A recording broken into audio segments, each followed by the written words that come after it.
જય સ્વામિનારાયણ. રવિવારની સવારે રવિભાઈની યુટ્યુબ ચેનલ પર આપ સૌનું હાર્દિક સ્વાગત છે. વિડીયોની શરૂઆત કરતા પહેલા આપનો પરિવાર આર્થિક રીતે સુખી, સ્વસ્થ અને સંપન્ન બની રહે એ બદલ ભગવાન સ્વામિનારાયણ ચરણોમાં પ્રાર્થના.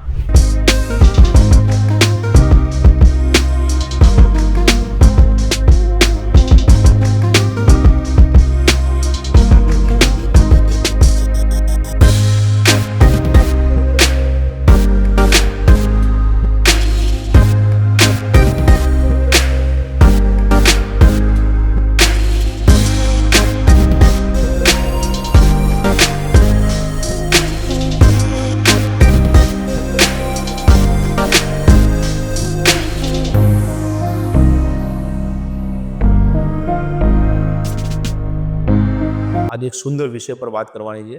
5,000 અને 50,000ના ઇન્સ્યોરન્સમાં શું ફરક? ઘણા બધા લોકો કહે છે કે મારે ઇન્સ્યોરન્સ છે, હું સેફ છું. પરંતુ સવાલ એ છે કે કેટલા સેફ છો? તમારી પાસે 5,000 વાળો ઇન્સ્યોરન્સ છે તો 50,000 વાળો ઇન્સ્યોરન્સ છે? કારણ કે ક્લેમ સમયે સાચી હકીકતો ખબર પડે છે. આજે આપણે વિડીયો આ તમારી આંખો ખોલી દેશે. પાર્ટ 1. લોકો શું વિચારે છે? ભારતના મોટા ભાગના લોકો વિચારે છે કે આપણી પાસે ઇન્સ્યોરન્સ છે, આપણી પાસે બધું જ આવી ગયું. ત્યારે ઘણી વખત અમે લોકોને પૂછે છે ને તો કે જે વીમો છે આપણે જોઈએ ને ત્યારે ખબર પડે 2 લાખ જ છે. ભાઈ 2 લાખમાં આવે હું અત્યારે? ટેક્સ બચાવવા માટે એજન્ટ બહુ પાછળ પડી ગયું એટલા માટે, મેં જે લાઈફ ઇન્સ્યોરન્સની પોલિસીમાંથી મેચ્યુરિટી મળશે એટલા માટે ઇન્સ્યોરન્સ. શું ઇન્સ્યોરન્સનો સાચો અર્થ આ જ છે? ઇન્સ્યોરન્સ એટલે પરિવારની સુરક્ષા, ઇન્વેસ્ટમેન્ટ એટલે પૈસા વધારવા. લોકો બંનેને ભેગું કરી દે છે. તકલીફ ત્યાં પડે છે. પાર્ટ 2 જોઈએ. 5,000નો ઇન્સ્યોરન્સ શું હોય છે?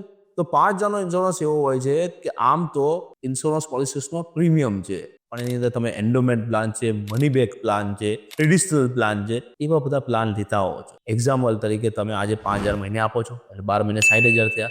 20 વર્ષ સુધી પ્રીમિયમ ભર્યું એટલે 12 લાખ રૂપિયા થયા તમારા. 12 લાખની મેચ્યુરિટી આવે તમારી 18 થી 20 લાખ રૂપિયા એન્ડોમેન્ટ પ્લાનની અંદર. મને પૈસા પાછા મળ્યા એટલે હું ખૂબ ખુશ થઈ ગયો. પરંતુ આવતીકાલે કમાતા વ્યક્તિને સાથે કંઈક થઈ જાય તો 20 થી 30 લાખ રૂપિયા 20 વર્ષ પછી આવવાના છે. એનું મહત્વ કેટલું છે તમારા જીવનમાં તમે જાણી લેજો. કારણ કે રૂપી કોસ્ટ એવરેજિંગ અને રૂપીસનું ડેપ્રિસિએશન્સ પણ થાય છે.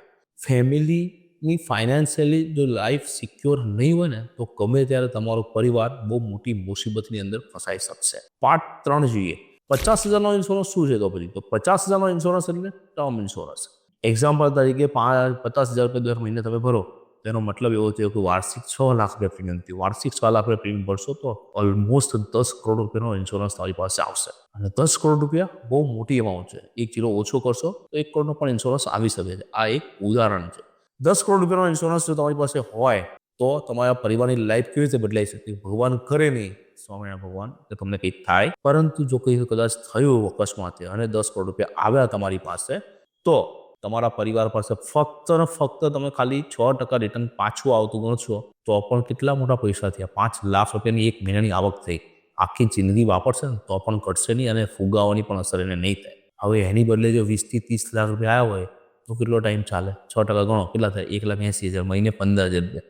15,000 રૂપિયાની અંદર તો ખાલી ઘરના 3 ફોનનું બેલેન્સ બી નહીં થતું અત્યારે. એટલા માટે 50,000નો ઇન્સ્યોરન્સ જોઈએ.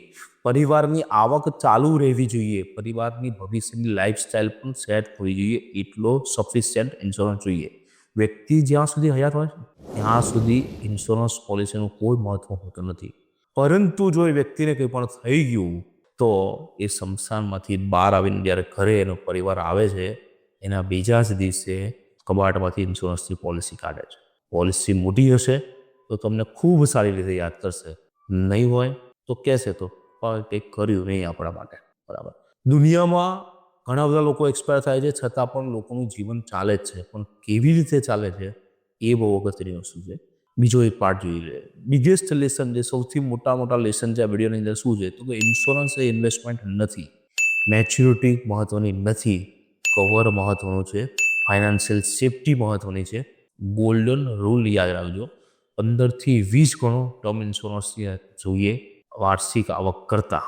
જો તમારી પાસે 5,000 વાળી પોલિસી હશે તો તમારા પરિવારને 15 થી 20 લાખ રૂપિયા મેચ્યોરિટી પર મળવાના છે 20 વર્ષ પછી. એ પણ એટલા માટે 50,000નો ઇન્સ્યોરન્સ જરૂરી છે કે જે તમને 10 કરોડ રૂપિયા આપી શકે. પ્રોપર ટર્મ ઇન્સ્યોરન્સ લેવું જરૂરી છે. વીમાથી તમારું રિસ્ક ટ્રાન્સફર થઈ જાય છે. કોની પાસે? વીમા કંપની પાસે.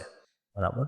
જો વિડીયો સારો લાગ્યો હોય અને ઇન્સ્યોરન્સનું મહત્વ ખરેખર તમે સમજી ગયા હો તો તમારા પરિવારને, તમારા મિત્રોને પણ આ વિડીયો શેર કરજો. લાઈક કરજો અને ચેનલને સબસ્ક્રાઈબ કરવાનું ભૂલતા નહીં. જય સ્વામિનારાયણ.